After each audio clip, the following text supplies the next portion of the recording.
What is up, everybody, and welcome back to Lesser Athletes. My name is Chadwell, and today, like always, another interesting video for you here on the channel. Today is a Raw review. Didn't have the SmackDown review. I was a little busy. Not gonna lie, I'm gonna be honest, a little busy. But we have our Raw review for the channel. April 29th. I am recording this an hour after. It's going to be exciting. I have a lot to talk about. We'll go fast for a little bit of these topics, but we're just going to talk about the whole show and some things that I like to point out, and let me know what you think down in the comments below. But yeah, let's get started. First, we're going to talk about the weird beginning of this show, which is Logan Paul coming out. When you saw the car, when I saw the fancy Rolls Royce, I knew immediately it was probably going to be Logan Paul. I did not expect I Show Speed. But Speed comes out, then Patrick Mahomes to the right, and I'm like, what is happening? And then Judgment Day. It literally felt like when you were watching cartoons back in the day and they had like some crazy crossover episode that just does not feel right. It's like, I think there was like a thing with the Power Rangers and the Teenage Mutant Ninja Turtles, like being together for an episode. It literally felt like that. It was just like, this doesn't feel right. Like, what is it? Next, we have Becky's yap session that she does. Seen a lot of people not like Becky recently for being just a boring talker that's on the same stuff over and over, which I do agree that she's been this a little bit, but I still do believe in Becky. I think she definitely is one of the better people and better women on the mic. But Becky basically is talking about she wants a challenger. She wants to do this. Liv Morgan comes out, of course. Liv Morgan says, "I'll come and face you." Nia Jax comes out of all of a sudden, which doesn't. I was dang well shocked because she's already drafted on SmackDown from the draft. And then next we have Liv attacking Nia Jax. Match is going to be later tonight. We'll talk about it a little later. But yeah, I did not expect Nia Jax to come out. I want to see what Becky does, because we talked about last week about how I didn't think Becky was the right choice, which I still am kind of iffy on. I still am a little bit. Somebody in the comments left a really great comment that I do have to agree with. Go check out that comment. Give him the ups. But I really want to see what Becky does as champion. If they are setting up a Becky and Liv at Backlash.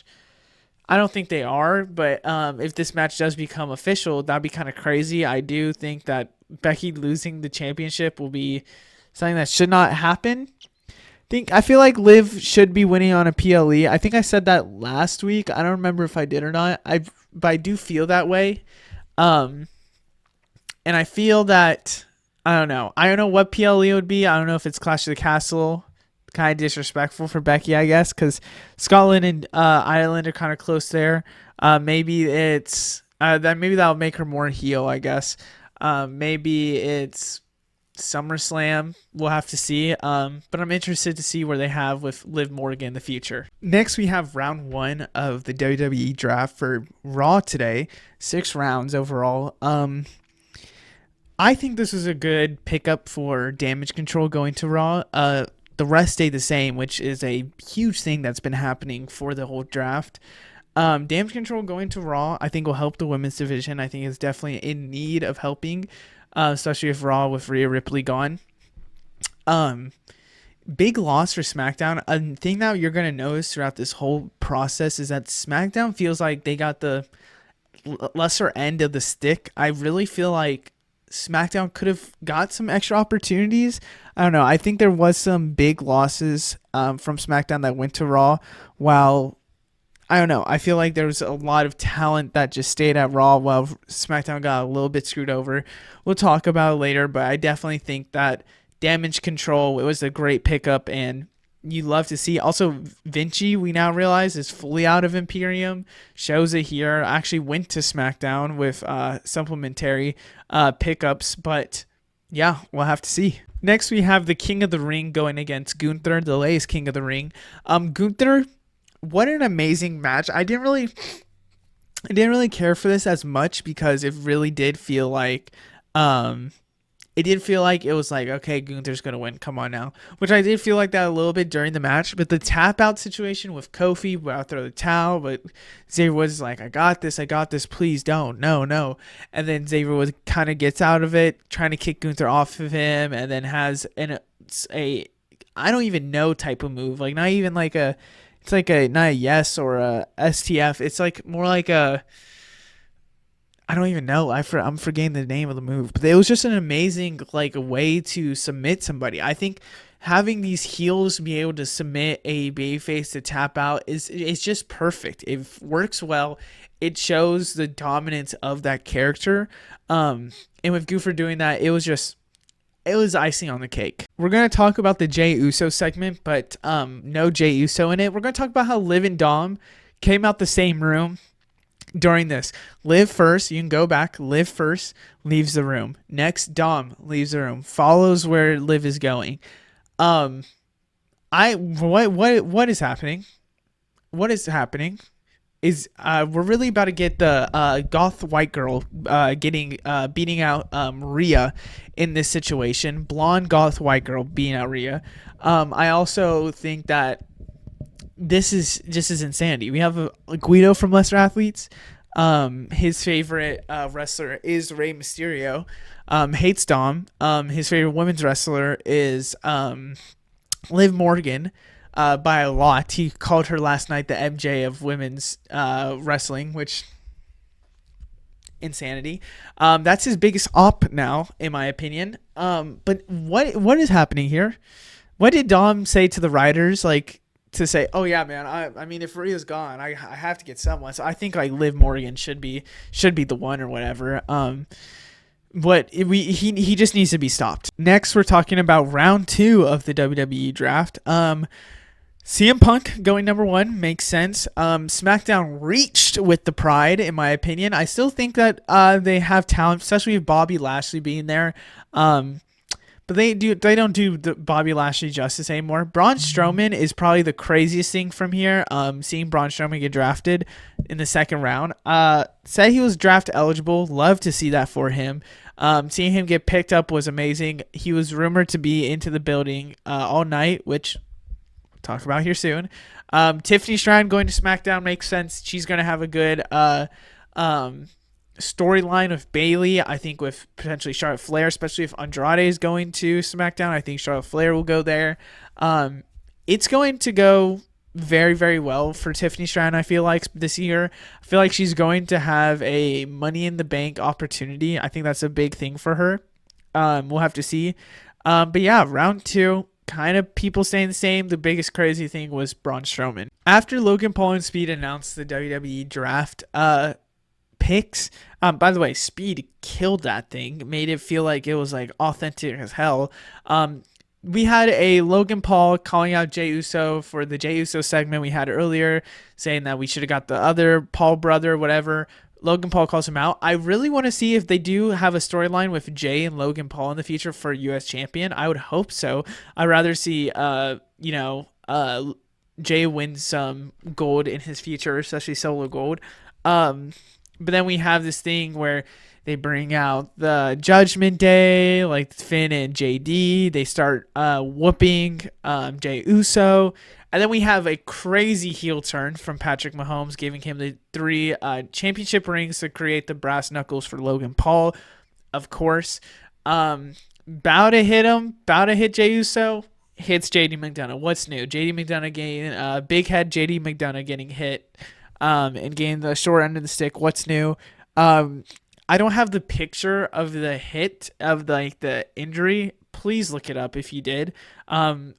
Of course, that's probably mostly fake, but it still looks horrid.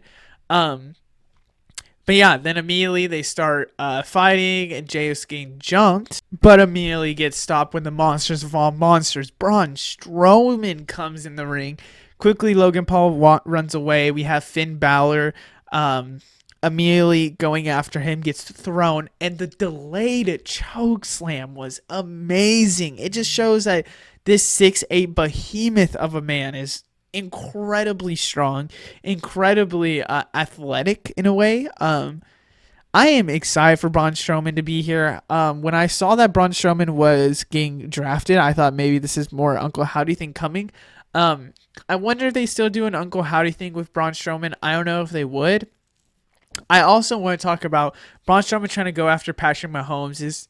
insane. I actually thought for a second that Patrick Mahomes was going to get involved, but I was like, there has to be something in his contract that he cannot get involved with WWE or he'll get injured, whatever it might be.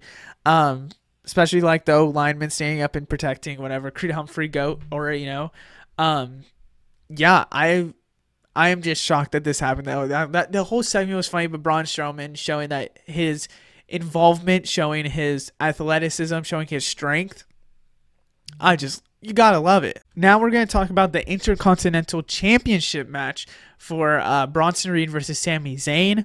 Also, is shocked to even see this match happening because they kind of announced it last week. There was kind of hints about it, but it wasn't like this is a for sure thing happening.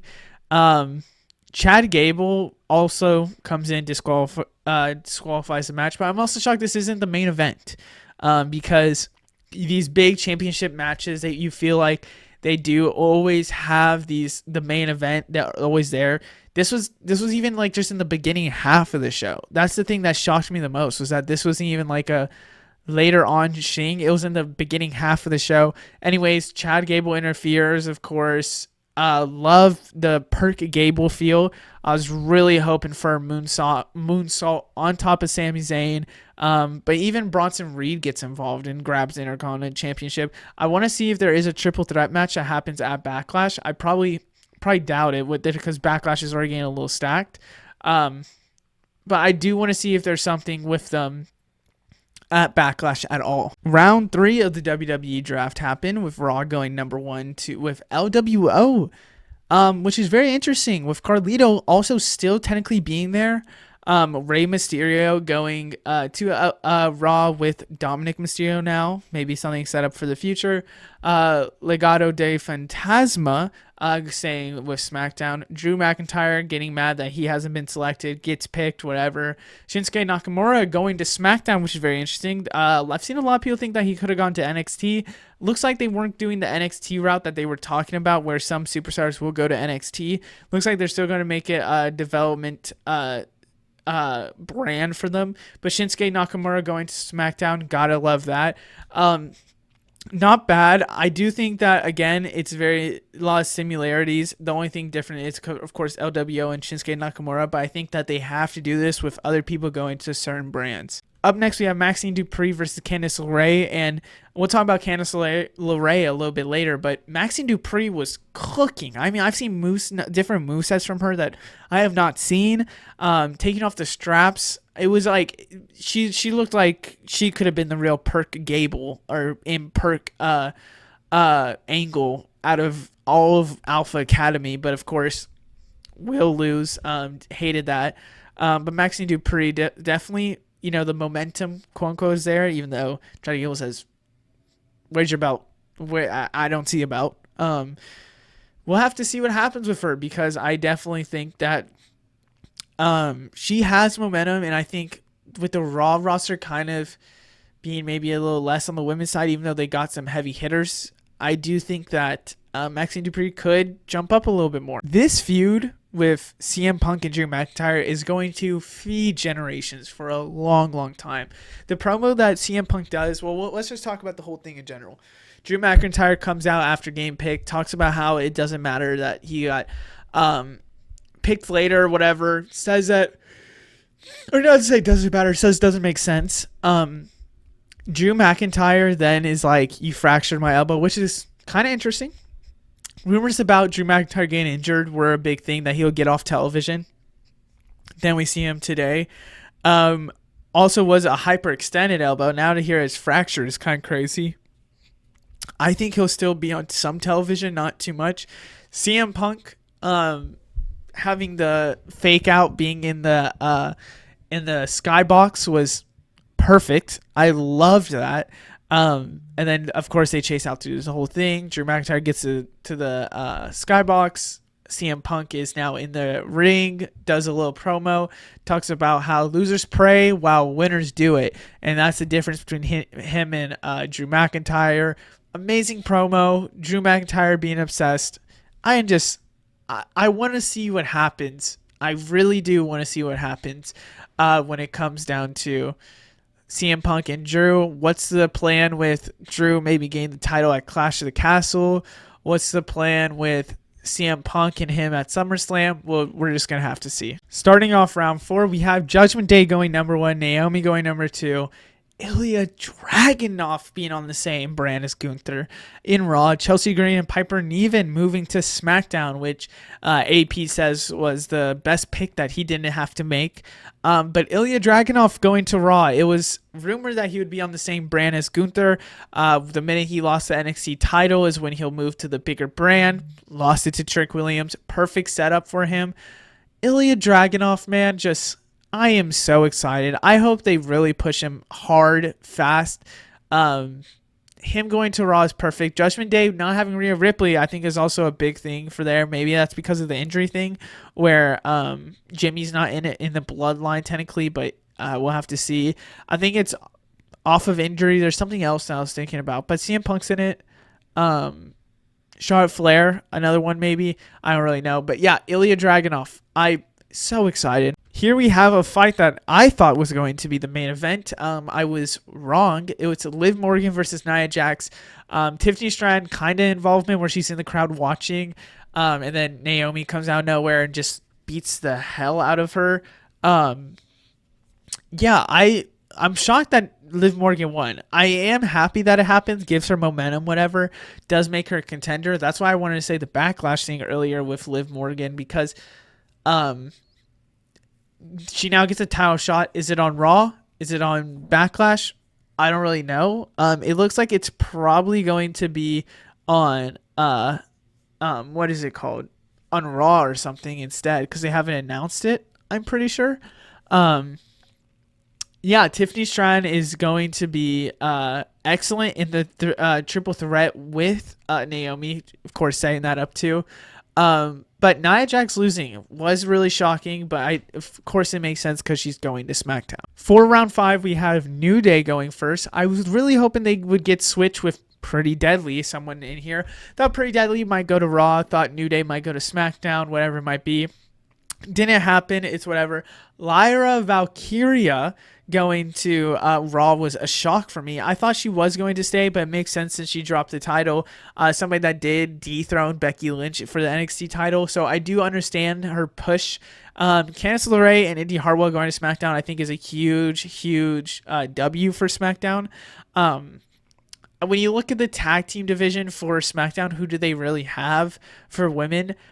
Because now the Kabuki Warriors are gone. It looks like it's just going to be run through with Jade Cargill and Bianca Belair.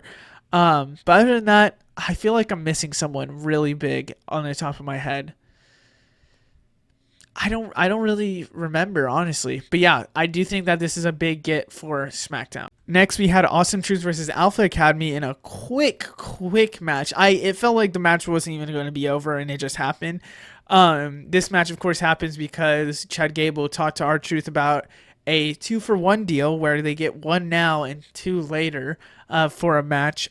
Chad Gable is not going to be happy, though, that Otis and Tozawa lost. Round 6, we have the Final Testament going to Raw, DIY going to SmackDown. Big switch up. I think DIY needed to go to SmackDown. I feel like it could be a very good pickup for them. Bronson Reed going to Raw. I expected him still to be there. I didn't really realize that he wasn't there. I really wish they would have let Dijak be the person that actually went to Raw because in the supplementary draft he went to Raw. Should have been him going, I think, at the very end. And then Blair Davenport going to SmackDown, which a lot of people thought she was the most women's ready. I voice cracked so bad. Women ready on NXT. And to see her, a good heel going to SmackDown, gotta love it. But for the main event, we had a 6-man tag match, which was announced last week. Andrade, Ricochet, and Jay versus Damian Priest, Finn, and JD. And the thing is that I did not expect that this would be the main event. And I feel like there's a couple reasons why it was, but kind of shocking. One, it's a huge match with a lot of good people involved. Makes sense. Another thing I think is that they're really trying to hint at a Judgment Day breakup, and that was the biggest thing to take away from this. With JD messing, was it JD or Finn? I think JD messing up Damian Priest finisher on Jey Uso. But I do feel like I don't think it'll happen at Backlash. It feels too early. I feel like I saw a comment from a guy on Instagram a while back who said, "Oh no, it wasn't that. It was I saw this Instagram post that was like, this is how I like Damian Priest's reign to go," and someone said that um, Clash of the Castle. Well, a lot of people were like, he'll retain for a while, whatever, lose it at SummerSlam to Finn Balor. What I really think that could happen that I saw after this, and I do agree, I wish I had the name. I also do not have the post because it's just in like a reel or whatever. It is Damien and Drew McIntyre, Scotland, Clash of Castle. Judgment Day costs him the title, and Drew McIntyre wins the title there. All the glory, whatever. After that, we get a Finn and Damien at why am I blanking? At SummerSlam. And then we get Drew and CM Punk at SummerSlam, which I think would fit very, very well, which would all work. But I want to see when they do break up Judgment Day. You already know what time it is. It's the daily, or I guess weekly. No, kind of bi-weekly? Not bi-weekly. What's the thing? 2-time weekly? Whatever. Uncle Howdy segment. Main one was a QR code that was flashed. That was a very, very small one. And we'll talk about the video right now where, first off, audio from the in-arena glitches were in this video with the Nightbird, I think it's called, song. And the first thing we see is somebody coming up to this swamp house. They kind of really show that they really talk about the swamp, which does look like the Wyatt family house in a way. I wonder if that is it. We also see a lantern, which is something big with that. But the two things that really show up is the door is open. Do you want to meet him? Flashing, doing weird things, weird graphics of animals dying. Somebody that looks like Sister Abigail. Probably not, though. It's just all these weird things. I'll throw a theory out right now that I've seen a lot and that I generally was thinking about a week ago. A week ago. Could this be someone like trying to recruit and trying to, we're following Uncle Howdy to recruit the Wyatt family back into, a form. I do want to see if Braun Strowman does get involved. It would kind of be shocking if he does, especially after they kind of debuted him as a regular, Braun Strowman. Maybe there's a storyline where to turn Braun Strowman into something crazy and then it's like insane. The QR code and the link to the code also means like freedom and free. There's something in the transcript that's like something else about I'm finally getting all my people, whatever, something like that. And then there's just all these weird things. Another big thing in the video was that they kind of showed that there was somebody at the very end, but this is also in the middle of the jumps. You can kind of see on the right, if you turn your head a little bit, that there is someone there, a little thing. I think there was also another TikTok video that was like from a username like Come With Me, that they actually showed somebody like kind of revealing themselves. I really just, what is going on? What is going to happen? It's all shocking. But other than that, I hope you guys enjoy. Let me know what you think down in the comments below. But other than that, I hope to see you in the next one. I almost sneezed. Goodbye.